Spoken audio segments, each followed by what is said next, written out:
Welcome back to the channel. I'm Professor Geek, and I have a special guest with me this time around. As promised, for the talk on Spider-Man throughout cinema history, I have Mr. Chris Meaux. As of late with the Big Show with Chris Meaux, possibly still with the Big Show with Chris Meaux. That's all up in the air, but how's it going, Chris? It's going great, Michael. Thank you for having me. And just to mention briefly, you do have you had the podcast, The Big Show with Chris Meaux. That's briefly going through a revamp right now. It's going to come back as in some sort of format, but you have a YouTube as well. And I don't remember if all your videos, because last year you did a great Halloween vlog series where it was daily. It was 30 Nights of Halloween, I believe, and I think you posted some to Facebook. I think you posted everything to YouTube as well, but they varied from just simple you sitting in front of your computer giving some great talks about Halloween-related stuff to some really cool creative ideas, like the one of you, hacking off the vampire's head in your backyard. That was brilliant, and all kinds of stuff. So I'll definitely put a link to your channel as well for people to check out.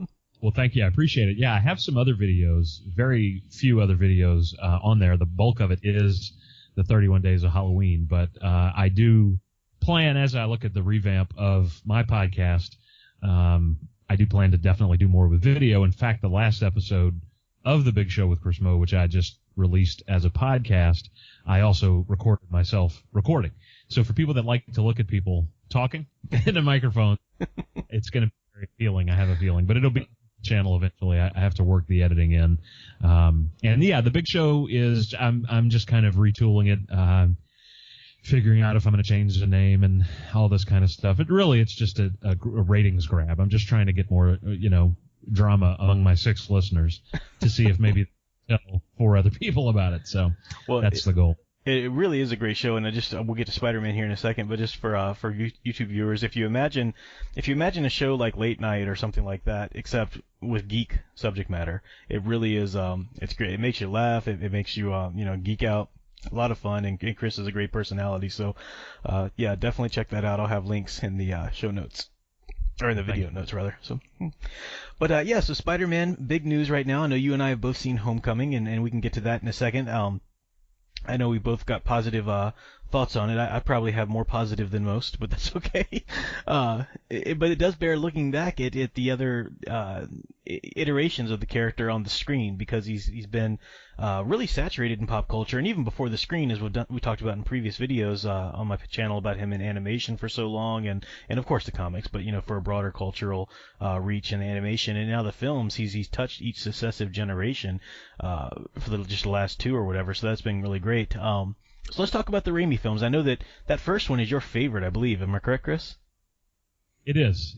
I think there was just a connection to. I mean, I got into that in my review of Homecoming on my show, that my comic book history, as I began reading in high school, thanks to Batman '89, and I know that's the touchstone for you too, was I got heavily into Spider-Man as well. So I really knew the character well, and when I saw that a movie was going to be made that was going to be faithful to it, I was just thrilled by that, and it was a huge deal for me, and I really felt like that movie hit every note that it had to hit as a Spider-Man movie, and it really reminded me of Superman the movie. And if a comic book movie can do that, it's going to have a huge fan in me. So I still really hold it as, and I know this is kind of probably very uncool to say at this point among certain circles of geeks, but I think it's personally better in some ways than Spider-Man 2, although I like Spider-Man 2 as well, but I have some problems with that one that kind of,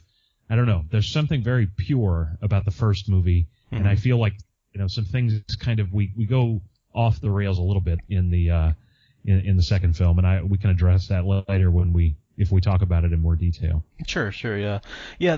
I love the Raimi film too. Now, I didn't really come into the character big time until probably my late 20s. Now, you mentioned, you gave me a shout out on your podcast how we both enjoy Spider-Man as Amazing Friends, probably because of Firestar, mostly as a children.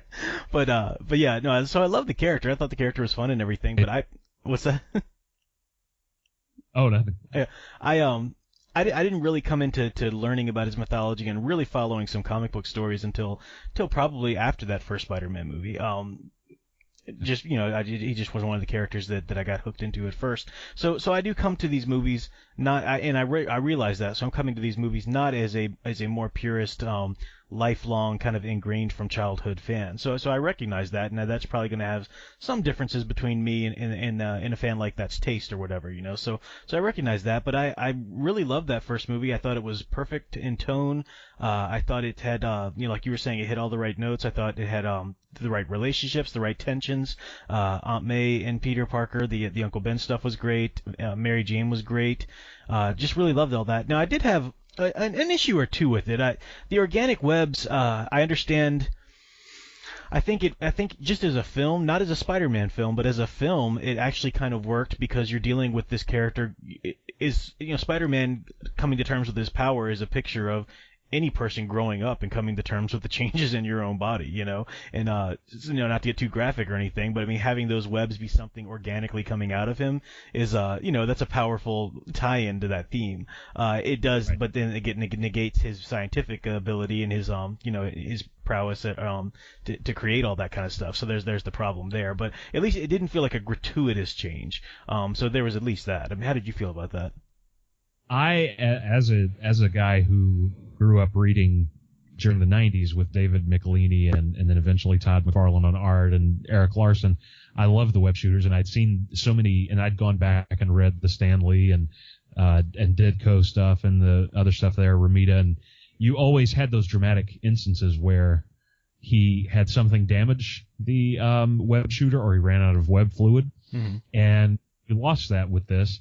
However, and so that I was very much against that, but once I saw how faithful I can remember the day I saw, probably in I guess 2001, this movie came out in 2002, online on dial-up, waiting for the image to finally load, seeing that and thinking this is the most faithful. I had no real hopeful expectation it would look anything exactly like the suit, the comic suit, and it did, and that was such a big deal for me that I really went in very forgiving. I was able to forgive the web shooters. I was familiar with that as a holdover from the James Cameron script where he had the organic web shooters, and his version in the first movie he fights Doc Ock, and it was a kind of a darker tone.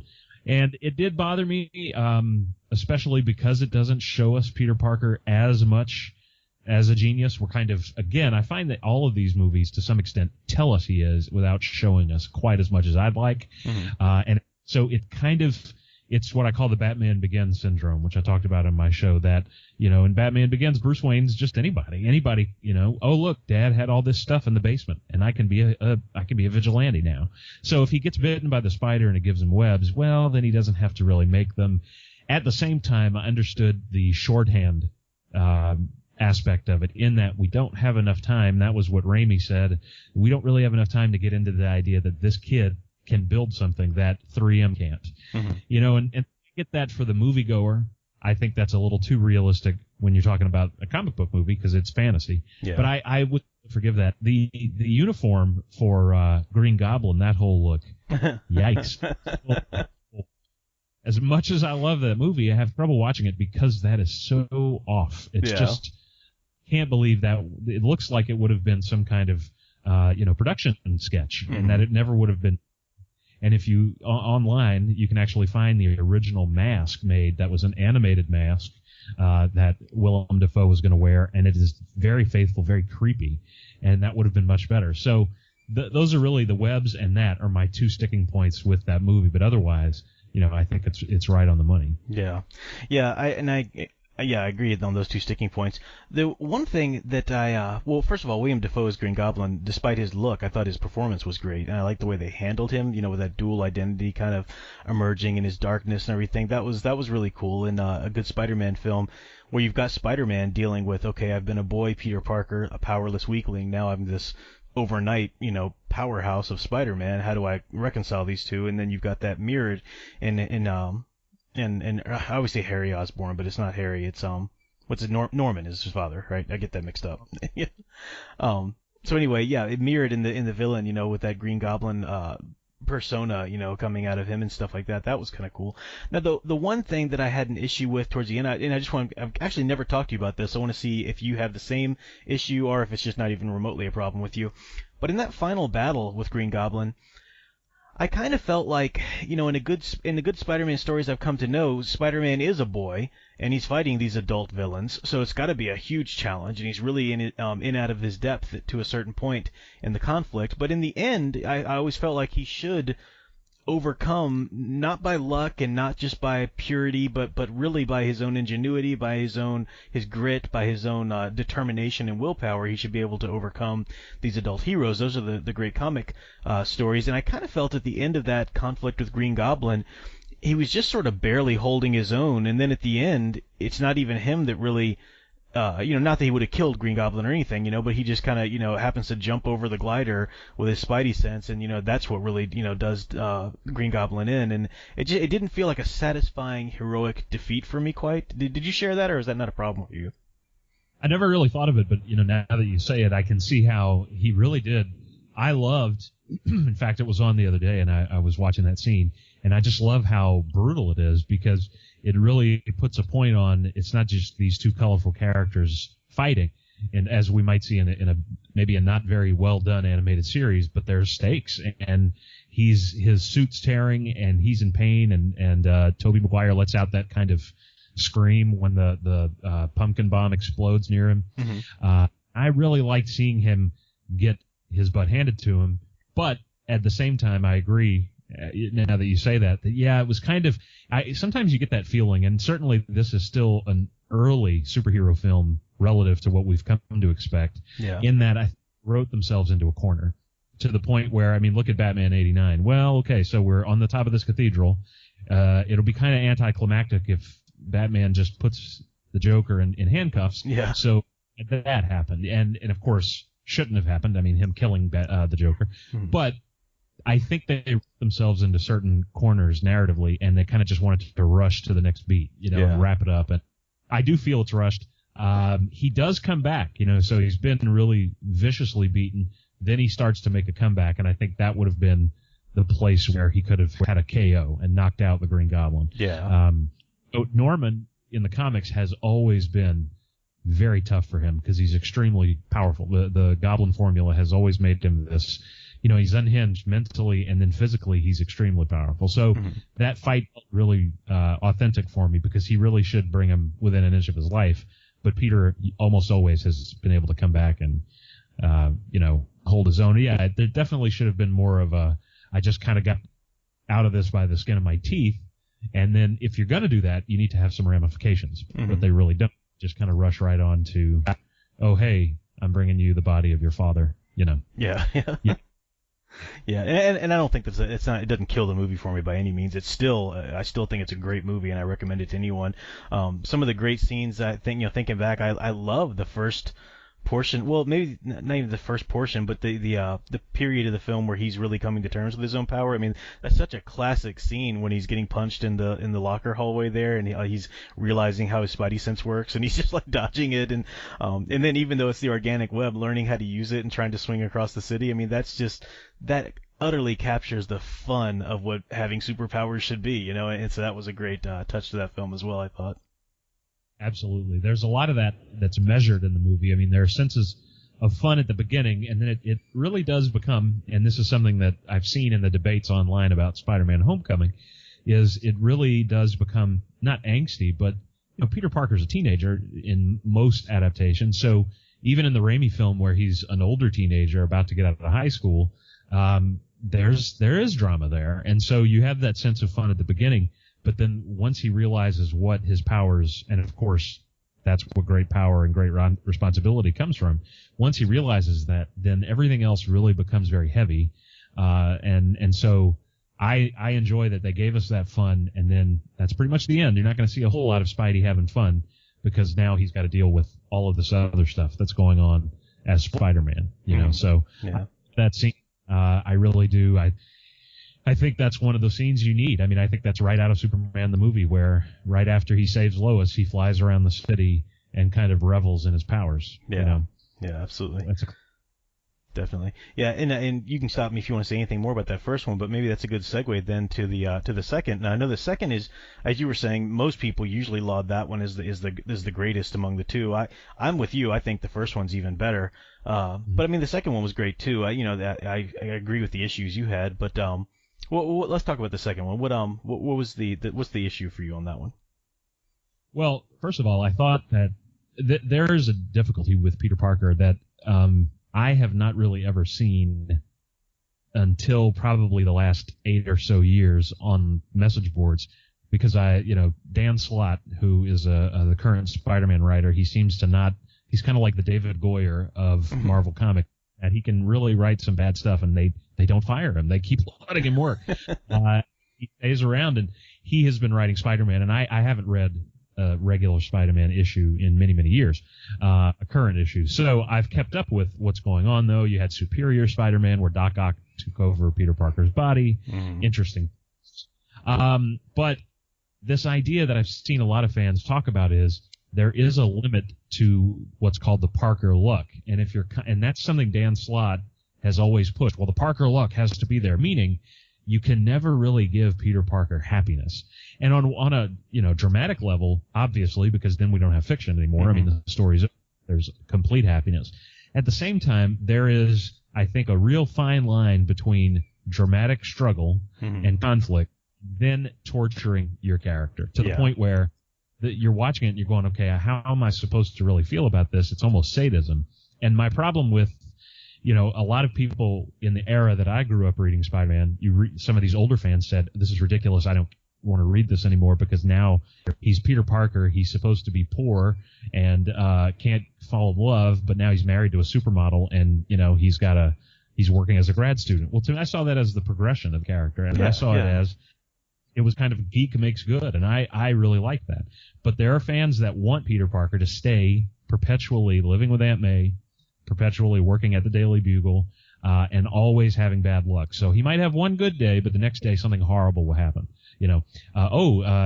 JJ bought my pictures today. Oh, look, tomorrow Aunt May got hit by a train. Something, it's yeah. I don't terribly realistic, even for comic book standards. And what I have a problem with, and I know it's only the second movie in a franchise, and I know what Raimi is going for here, but I thought Spider-Man 2 really almost made that caricature at one point where, especially Peter's at the John Jameson benefit, and every time he goes to get a drink, something's pulled out of his hand. He can never get a win. And there are scenes where that's kind of shown that he can get a win. He gets the chocolate cake from the girl that lives in his apartment complex. My biggest problem with Spider-Man 2, other than that, there are some fantastic scenes. I mean, you don't get much better. And in fact, I remember tearing up at this scene when Peter saves the train, and with the webs, that was brilliantly done.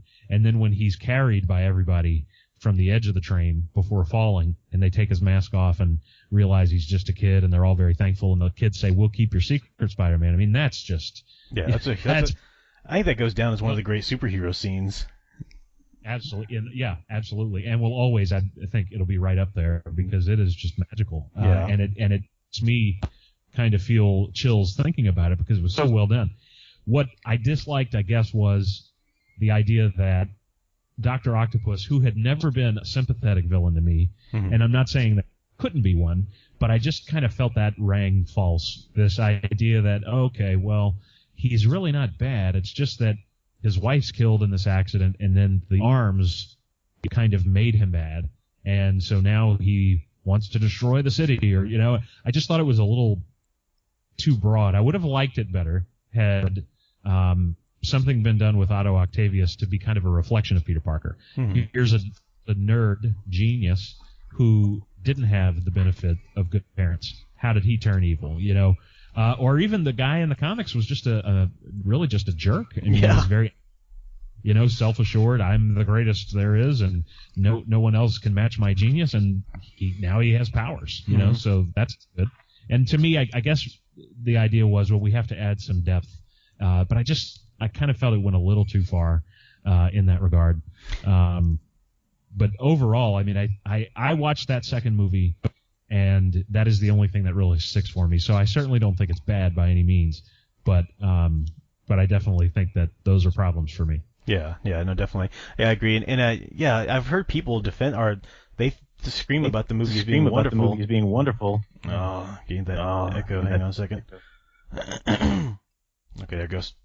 Yeah, I've heard some people talk about the treatment of Doc Ock and say, well, that's what makes the movie so great because he's sympathetic and really in depth and everything. And I think maybe that was probably the beginning of this sort of. I think it probably was because you had the X-Men movies really delving darker. I think it was probably the beginning of this deconstruction of heroes, or let's really flesh out our villains a little bit more and give them some more spotlight. And so I agree with you there. I do think it's a great film and it's worthy of being watched, and some of the scenes are just wonderful. But yeah, I do share that critique of Doc Ock. He shouldn't have been as much of a sympathetic character because especially following up Defoe's Green Goblin, which was such a great balance of. You saw what was happening to him. He was, you could sympathize with him to a point, but he was also flat out evil, as well. So you could, make that distinction. So yeah.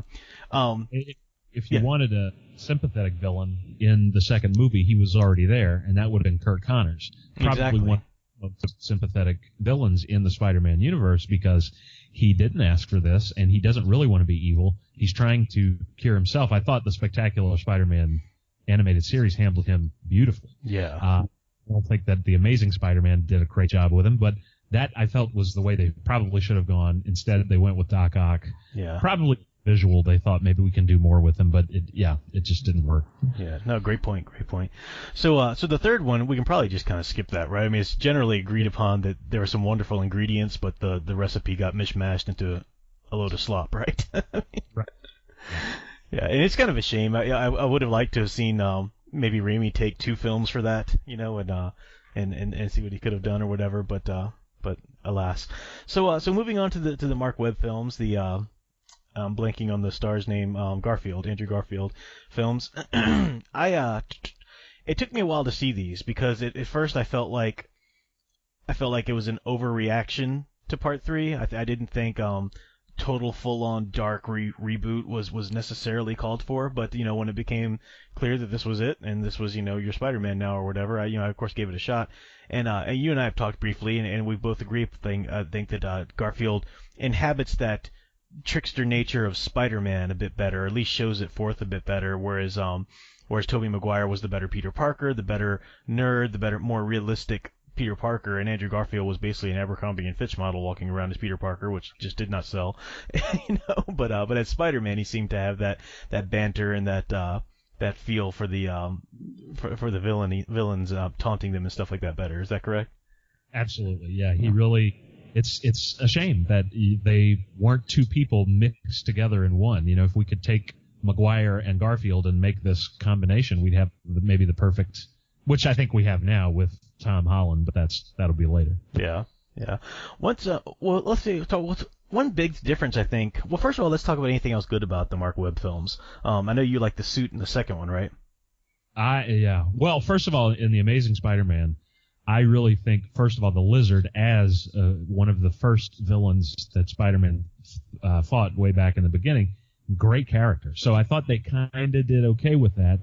And I loved that they were drawing from the Ultimate Spider-Man comics by Bendis and Bagley. So to me, you couldn't go wrong with that. I just thought that they had some tonal problems. That movie, though, the first Amazing Spider-Man, I really do think it's actually pretty good. It's very different. I don't like the suit, and I don't like the really bad CGI, and I don't like it had too many extra subplots going on. Let's try to tie, and that was Sony saying we want to build our own franchise. Even then. And we're going to spin this, that, and the other off. But I think that the chemistry you felt between the 2 leads is something I don't know that I've felt in the Raimi movies either necessarily. Mm-hmm. You really felt that they and I think they did date in real life. Yeah, they did. Yeah. Emma Stone. So you felt that on the screen, and they had a great rapport. And I really liked. I'm going to blank on her name because this is what I do now. Sally Field. Oh, Sally Field is yeah. As Aunt May. She was a pretty good Aunt May. Again, kind of getting a little younger, but I really liked what she did there. And in the Ultimate Spider-Man, those comics, she is a little younger. Mm-hmm. And then to me, in the second movie, The Amazing Spider-Man 2, that suit is the most faithful comic book movie translation next to the Superman uniform in the Christopher Reeve movies, except for the overlarge spider, which you can kind of forgive that because it usually gets interpreted anyway. Mm-hmm. I think it doesn't get any better than that. I don't know that. I mean, I don't know if that's just me, but it doesn't look like it was cut out of a basketball. It doesn't have the raised lines quite as severely as the Raimi movies did. It has those giant eyes, which I grew up reading McFarlane. He made the eyes bigger. The colors are bright and vibrant. They're not darkened. And so I just think the suit's perfect. And again, the stuff with Garfield and Stone in the second movie is the best part of it. It's the only reason, if you're going to watch it, is to see their interaction. Yeah, I agree that chemistry is great with those characters and stuff. I like that. And about the subplots, too many subplots, which you can, as you said, there's a reason why they were trying to do that. But I also think that there was a for all the good parts in the film, and I don't pan them as horrible or whatever. I agree with you that there are some really great parts of those. Overall, though, I kind of decry this. I show my students movie posters to try and illustrate this this movement of deconstruction, this movement of nihilism and stuff like that. So I show them pictures of like Christopher Reeve Superman films. He's either pointing upwards or flying upwards or seen from the top flying up. There's this upward momentum. And then I show pictures of the original Spider-Man, the Raimi Spider-Man films, and he's climbing up a building. You see him, as he's coming up towards you or whatever. There's just this upward movement. Ever since Nolan's The Dark Knight, or even Batman Begins, some of the posters are there, where Nolan was really just trying to show Batman as the weight of the world on his shoulders. I don't even know if I'm doing the right thing. Is it worth it what I'm doing? Help me, Alfred. I need encouragement because I'm gonna fail. I'm having moral doubts. I'm having self-doubt, insecurities. That was the Batman he was really interested in exploring. And you saw that in the movie posters with constantly downcast. He was standing looking down at the ground, hunched over shoulders, and just, you saw that weight of the world upon him, as whatever else was happening in the movie poster was around him. Ever since that template began, every superhero film almost, except for the MCU stuff, started to be made like that. I mean, this is what I juxtapose it directly with the images from Man of Steel poster. Here's Cavill, here's Superman, for crying out loud, hunched over shoulders, looking down, weight of the world, I'm sad. The Spider-Man movies did it as well, the Ultimate Spider-Man movies. If you look at those Garfield posters, he's shot from the back, he's looking down, he's not sure if this is right, his costume's all scarred, and just, life is so hard. And, even though certain heroes play into that better than others, and Spider-Man, as you were talking about the Parker luck and stuff like that, to a degree anyway, should be there and should have some of that in there. It just became this cookie cutter. Let's make all of our heroes in this dark universe, and you see that juxtaposing the Amazing Spider-Man films with the Raimi films, even in cinematography. One of the things I loved about the Raimi films, especially the first one, is that soft, glowing cinematography told you that you were in a world with a good guy who was trying to do the right thing, and that there was good to fight for, there was good to enjoy when the battle was done. I mean, that's a key part of the hero story, and something as small as cinematography really shows you that. No matter how dramatic or how difficult it gets, Smallville, for example, the show, there you cannot beat the Kent Farm. The Kent Farm is just your happy place that you want to go to because it's always shot in that wonderful golden light. It looks like fall all the time. It's just perfect presentation, and that was the cinematography of the Raimi films. And then you get to the Mark Webb films, and no, we're gonna get realistic. We're gonna get dark and gritty, and this hero's hunted, and this and I just felt it was a bit over the top tonally. Did you see that, or not really so much? I agree. I think for the first movie especially, they felt, the audience, and that is, to an extent, that is a problem these studios have, in that, we're going to go reboot. Then we think it's almost like the ship's going down. Let's start. I don't do whatever we think might be good at this point, even if it might bring the ship even further down into the water. It might put another hole in the hull. And so their thought was, let's go complete opposite of what we did before. And by doing that, I think they really shot themselves in the foot ultimately. But yeah, you're absolutely right. And that darker tone probably was these executives sitting around going, and the writers and the director saying, we've got to show people this is a more mature Spider-Man. And I don't know that anybody asked for that. I don't think he's already pretty mature, even though he is a teenage superhero or a young man. It's already a pretty mature superhero. He isn't Batman, and he's not supposed to be. So I think it was just kind of like, what do we do now? What do we do? Because we can't do any more of these movies even Spider-Man 3 was starting to go in that direction a little bit too. Yeah.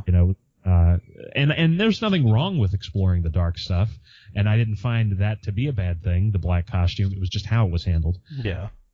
And the dance number we should never talk of again. But with these Amazing Spider-Man movies, the first one, I think they really thought we've got to go dark. A lot of rain shots. We're in a sewer fighting the lizard, Yeah, yeah. No, I definitely agree. And yeah, I agree with what you're saying about the performances there too. I do appreciate how cool Andrew Garfield has been about the whole thing.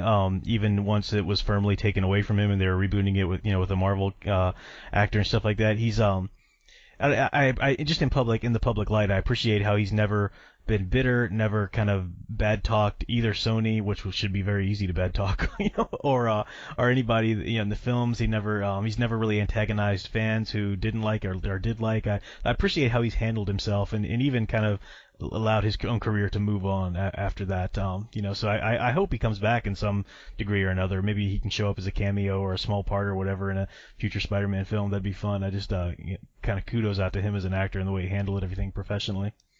Absolutely. He was always, when he was, especially it looked like in Amazing Spider-Man 2, he really wanted to use his persona.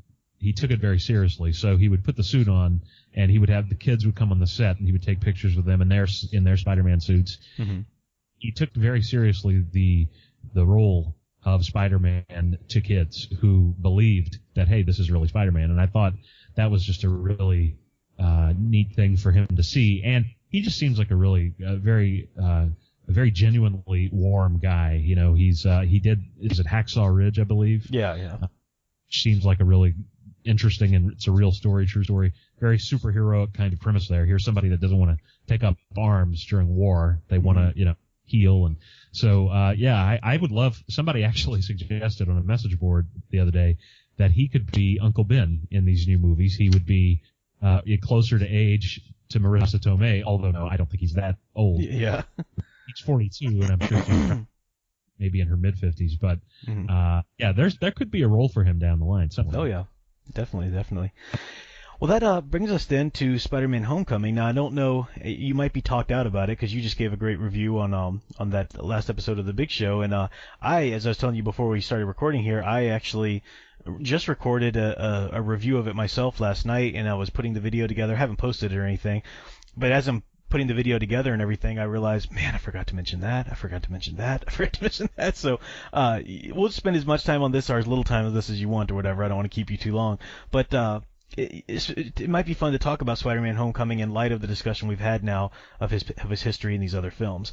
One of the things that that you bring out in your Big Show review as well that I agreed with was the fact that I think there's been a cry for or a desire for Spider-Man to have his true to the comics 100% from the ground up origin story told in a movie with no issues whatsoever. As much as you and I both love that first Raimi film, I think there is a cry or there's a desire for, all of those little issues, we talked about to be out of the way, and especially now that something like the MCU is possible, for it to be situated in a universe. Unfortunately, that can never happen now, though, because we've had 2 origin stories already, rebooted once, and they've got a universe which is already well underway with the Marvel Cinematic Universe. The culture is not going to tolerate. I mean, the comic book fans might love it, but general culture is not going to tolerate yet another slow down from the beginning. Tell us about the atomic, the radioactive spider bite and all that kind of stuff. So, so the Homecoming does just kind of allude to those certain things because everybody sort of knows that. Who cares about the character at all? And if you don't, it's easy to piece together from a couple of hints lying around. That was basically what you were saying too, correct? Right. I just, I am always going to be that guy who, as a purist, when it comes to the comic book material, I'm going to always be the guy that says, well, we've got to be as faithful as we can. And that's why I thought that was a burden of the first Raimi film, because it is the first Spider-Man movie. And I know that this is what I think a lot of people are really struggling with. We wanted for so long for Spider-Man to be done right again, because he was done right, even though there were some flaws with the first. It were really all the Raimi movies, but the first 2 really are the best. And I think a lot of people said, okay, after Spider-Man 3, now we've got these reboots. They didn't do well. Marvel does nothing wrong with their stuff. if they could just get the rights back, Spider-Man will be perfect.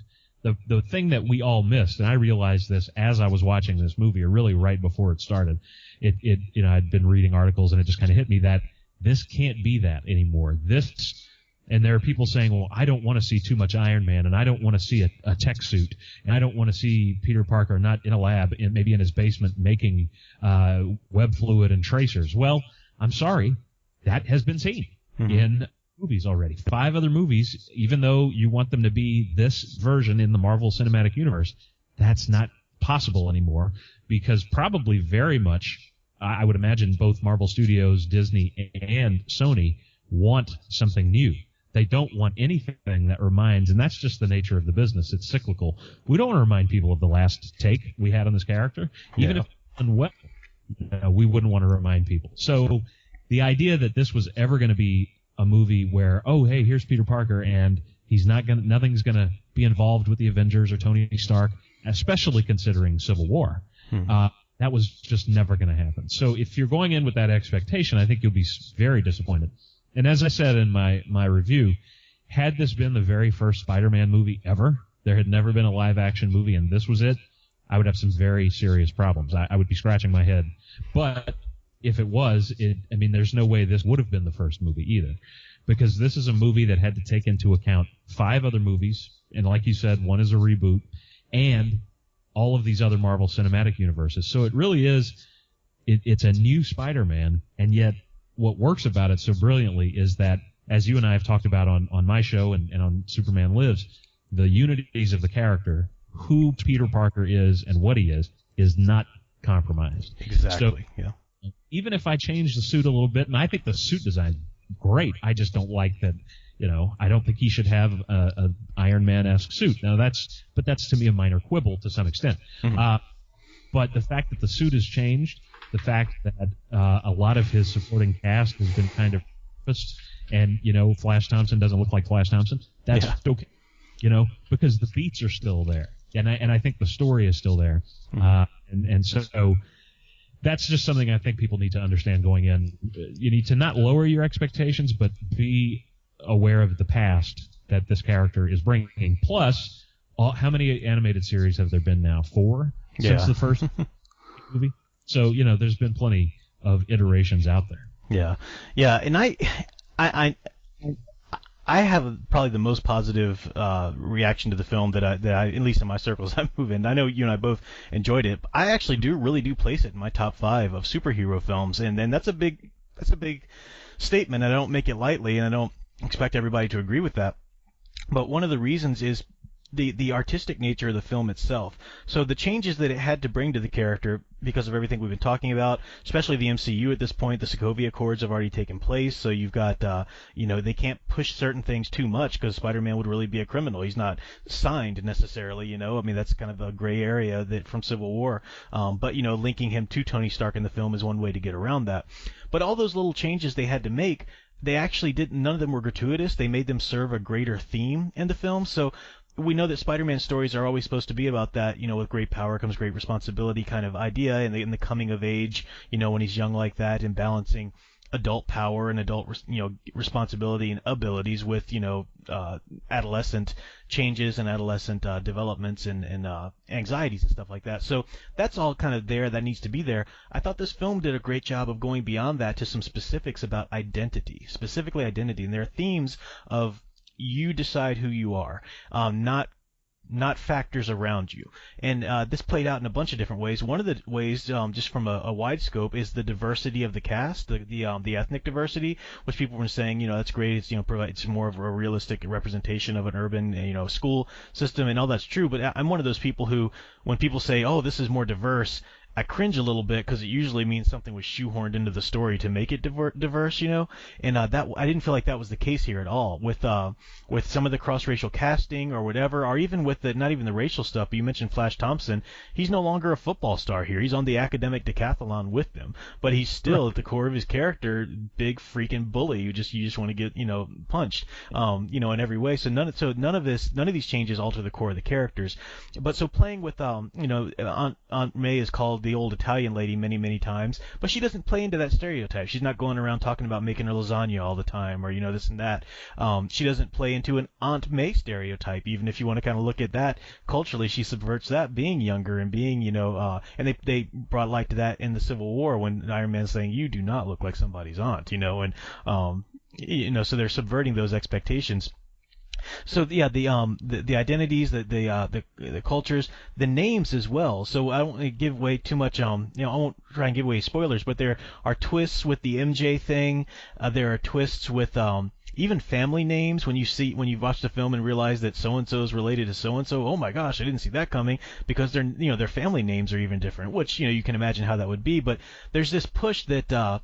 Even to the little things like, why is he called Happy Hogan? He doesn't look happy at all, So the things that you're born into, your cultural indicators, the things that people try to name you, the things that people try to pin onto you, in the end, you get to choose which one of those things you want to embody. And there was that great moment with Spider-Man, in peril there at the end, and it mimics a great comic book cover from way back when with the rubble upon him and everything. But he has to decide. Am I a kid? Am I Peter Parker? Everybody's calling me Spider Kid or that Spider Guy. Or am I Spider-Man? And if I'm going to be Spider-Man, I've got to be the one that calls myself that, and I've got to be the one that takes upon that mantle. And I thought that was just such a great theme that was woven all throughout it. Did you appreciate that too, or pick up any of that? I did, and I love that scene because it is from an issue where Peter, if I remember correctly, he's been fighting Doc Ock, and he gets trapped under rubble, and he's worrying about Aunt May, and I think she needs medicine. So I think, if I remember correctly, he needs to bring her. Is there time to get it to her? And he has to find that strength within himself to. And it's just a classic, wonderful scene. When I immediately knew when I saw it happen that they were homaging that, and I loved it. And I thought that was great. He has to tell himself, as we saw so beautifully with the suit, which I thought was a great way to use the suit. If you are nothing without this suit, then you don't deserve it. Mm-hmm. And here he's proving to himself, I don't need the suit, because I am Spider-Man. I am Peter Parker. I am a hero. And it actually, the whole thing with identity and with Michelle and everything there, I didn't really see that coming either. So it kind of surprised me. That it didn't bother me per se, but I thought, well, that's an interesting way to go. Again, you're not going to get another Mary Jane Watson like we've seen, and you're not going to get a Gwen Stacy like we've seen. And so I think people kind of bashing that or missing that point. But I really love that scene, and I was really afraid there for a second. I thought I don't know if that's a spoiler. I shouldn't say it. Let me put it this way. What happens at the end with the plane crash, I was really worried we were going to see a trope from superhero movies about to happen. Yeah. And then you see actions. And I thought, you see, that's what the hero does there. Yeah.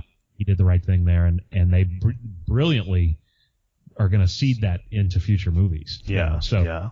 Agreed. And that's that brings to the other thing. So in terms of name, Spider-Man decides he wants to be Spider-Man. He decides he wants to be, in the end, a friendly neighborhood Spider-Man. The whole MJ thing, call me MJ thing. So there's a decision about names, but there's also a decision about costumes, which I think mirrors that. So and I completely understand this. I really do. And some of the traditional fans who just grown up with the character and more of a more purist attitude have a major problem with an Iron Man type suit on Spider-Man, even though it's not armored. It's still got the tech. It's got, at one point even an AI kind of thing in it. Right. I think, though, that plays into this theme as well, though, because you've got Spider-Man trying to decide what kind of hero is he going to be. A little Tony Stark, and Tony Stark doesn't even want him to be that. Is he going to be, or is he going to be his own hero, his own man, his own quote-unquote Spider-Man? So that was great about, having to go back and use the different costume and stuff like that. I thought his interaction with the AI at one point is such a breath of fresh air between Tony Stark's reaction to his own, either Monday or Friday in Jarvis or whatever at times. So there was a correlation there. And then there was also the idea of, the Iron Man at one point, engages with Spider-Man, saves him, and then you find out that Stark isn't even in the suit. It's one of his automated suits that he's controlling from far away. So again, it's like, it's not the suit. The suit is not to be trusted. The name is not to be, it's you, and the person inside, the person in control is the one to decide this. And we really see that beautifully played out in the villain. Michael Keaton, I cannot say enough amazing things about him. And as you alluded to in your podcast, I think he's one of the great Marvel villains because you completely 100% get why he's doing what he's doing. It's not even obsessive like it would have been with Baron Zemo in Civil War. It's not anything of, you really get how he was victimized and he's doing everything he does for family, whether that he defines that as his crew or his family, he's really sympathetic in that way. Now, still evil, still crossing lines he shouldn't cross, which is great. But his suit too, it mirrors that whole Iron Man thing. He's putting on this suit because he wants to be, I don't even know if they actually call him Vulture in the movie, the flying wing guy or whatever, but putting on that Vulture persona, he's mirroring. And he mirrors more Iron Man in that than he does Spider-Man, which I thought was really cool because that magnified even more the idea of Spider-Man trying to go play in an adult world and prove himself on a field that's already established between players. Because Vulture has no beef against the Spider-Man until he starts really getting in his way. Vulture starts out with a beef against Stark, Right. I thought that interplay was nice too. Definitely. He's a blue-collar Iron Man, and Tony Stark had all this wealth that he used to make his suit, and here's a guy that has to go steal it because he can't afford it, and he's just had all of these jobs taken from him, which I thought was really relevant to how things work in the real world, that whole scenario at the beginning, which I love that they started with the villain. I thought that was a huge, very interesting change to any movie. Let's start with the villain and show not how he becomes the villain even, but let's show his motivation, because we don't really see him necessarily evil at the beginning. We just see what his situation is. Adrian Toomes, his situation. But yeah, he's a blue-collar Iron Man. He has to steal to make himself better and to be able to compete. And I love that he had that code of honor, so that would be a huge spoiler, but I'm just talking about the prom scene when they're in the car, and he says, I need to have a talk with Peter. You go inside to Liz. That code of honor was great because it really did show you who he is. He's some mustache twirling guy. I like to kill anybody willy-nilly, but he will do it if he has to. Yeah. I thought that was just really, again, very realistic villain, considering setting as realistic as he could be. Absolutely, yeah. Marvel Studios gets kind of knocked over their villains, and I think this is one of the strongest ones. Absolutely, I agree. And to start out with the villain, not only starting out with the villain, but also starting out with the cleanup from the first Avengers movie. Well, that firmly tells people this is the universe that Spider-Man's in now. And it really sets that tone that we're not gonna forget about your radioactive spider bites right now. This is where we are. This is the universe. So we go from here. And that was not that the radioactive spider bites don't happen. Of course they do. But so that was great. The last thing I'll say about the film and I'll stop my gushing, and people can I highly encourage people to go see the movie, even if they don't think as highly of it as I do personally. They'll at least have positive thoughts about it. But I really appreciated how well the film blended genres, which is something that Marvel movies are adept at doing. They're all superhero action films, but Ant-Man's also a heist, and Winter Soldier's also an espionage film, and Captain America or Iron Man are those general hero's journey types films. So this was it's a Spider-Man film, so it has to be a coming of age tale. And they had said from the get-go that they wanted to do sort of a teen movie genre, like Breakfast Club kind of stuff in there. And I thought, well, that works with Spider-Man's universe, but I couldn't for the life of me realize think of how they would fit that into the Marvel Cinematic Universe, with Stark being there, with all these other things going on. But they did it so seamlessly. They really blended teen movie with superhero, and I don't think they milked any of the melodramatic points too much. Like, there were parts of the film where he has to leave Liz Allen for this or that or whatever, his crush, and I'm thinking, oh man, here comes the drama. She'll be really mad at him, and we'll have like 15 minutes of a ridiculous. But no, they didn't do that. They stayed, they kept it real, and they had the moments they needed to have, but they didn't draw anything out. They didn't, all the teen stuff felt very real. At the same time, it didn't feel overplayed. And I thought, you were talking about the soundtrack, and I'll let you mention your New Orleans people there as well, but I really appreciate how the soundtrack didn't feel like it was trying too hard. Sometimes you watch those teen movies and it's like all modern bands doing 80s hits, and it's like, okay, been done a million times. This one really brought out some of the old hits. It blended new hits with old hits, and it felt like I'm 37, and I saw the film with a friend of mine who's in his 50s, and they were teenagers, of every age, and all throughout the theater, and everybody seemed to really connect with the tense moments and even the personal dramatic moments of Parker. And I think this film was a teen movie for teens now or teens of yesteryear. I think that's a pretty unique feat to pull off. Yeah, it really is. John Hughes has been referenced by the writers and the director many times for this movie, and those John Hughes movies, Breakfast Club, and I'm trying to forget, I don't remember Pretty in Pink.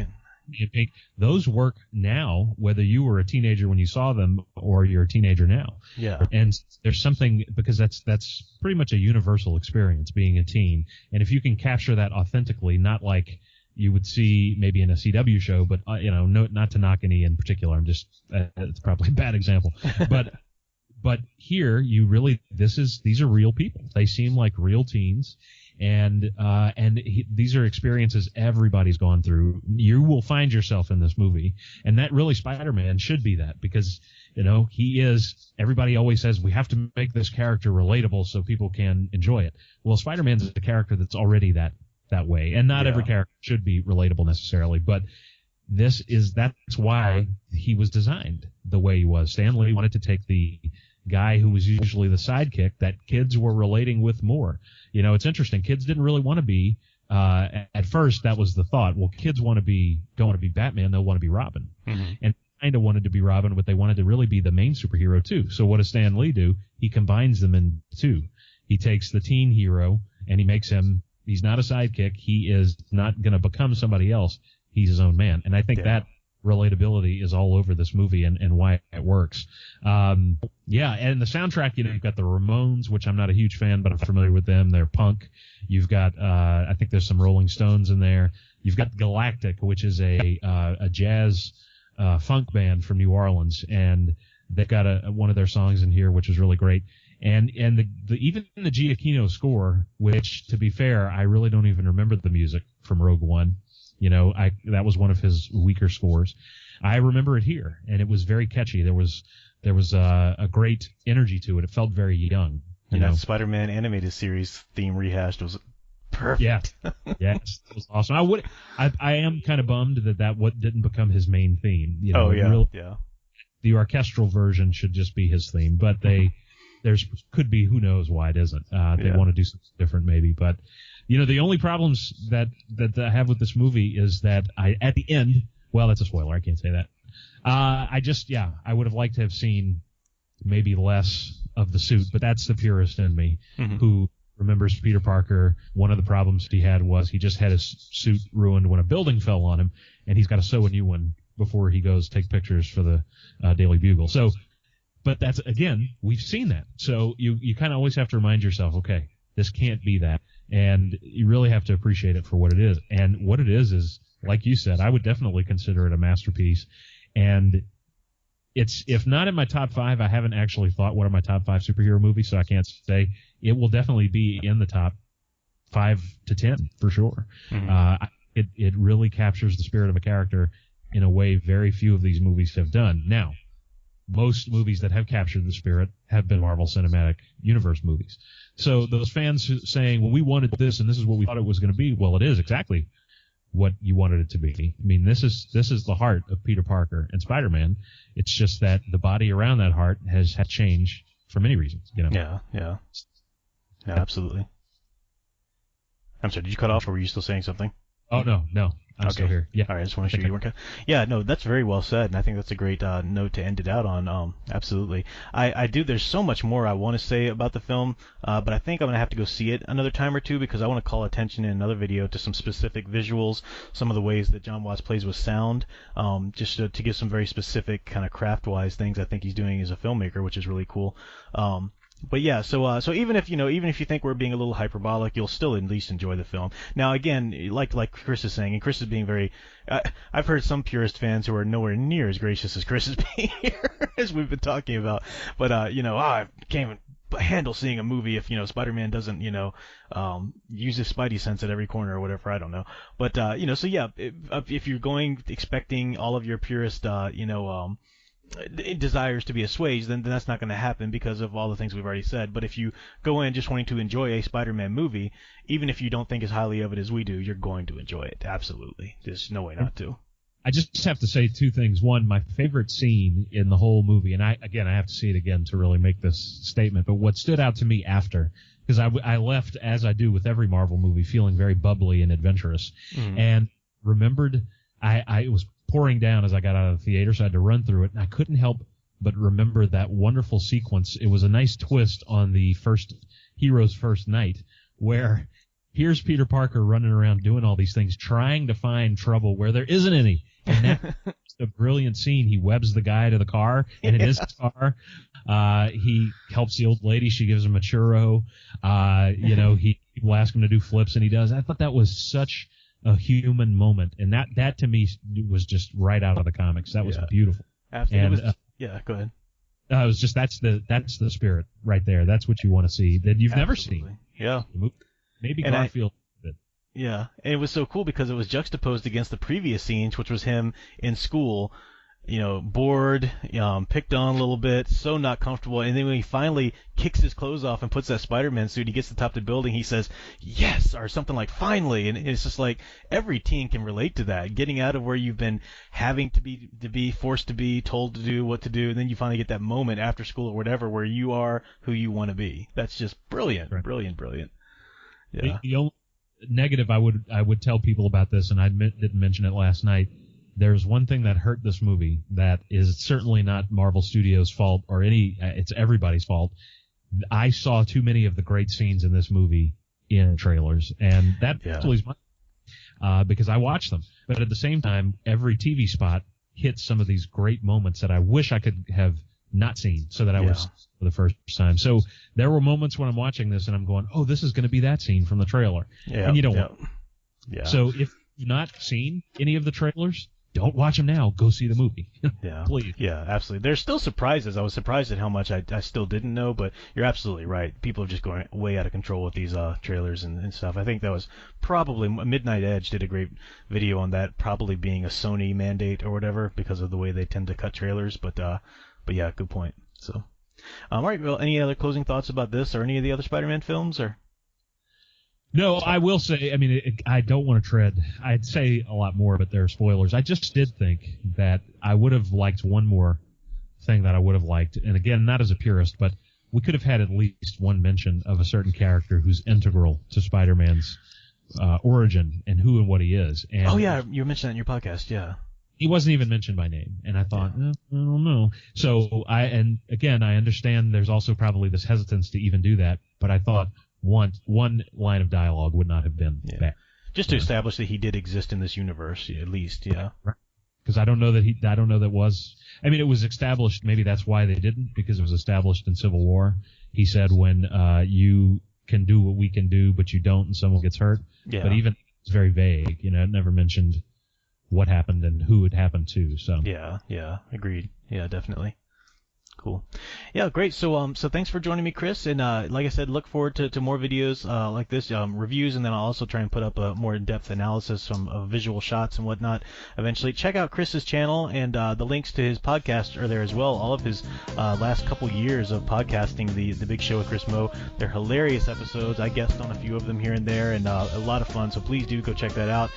In the meantime, anyway, and then pretty soon Chris is going to be back with a revamped series, whether it goes by a new name or not. It's going to be all fresh energy, and everything he does great, back doing it again. So check that out. Well, thank you very much. I appreciate the support as always.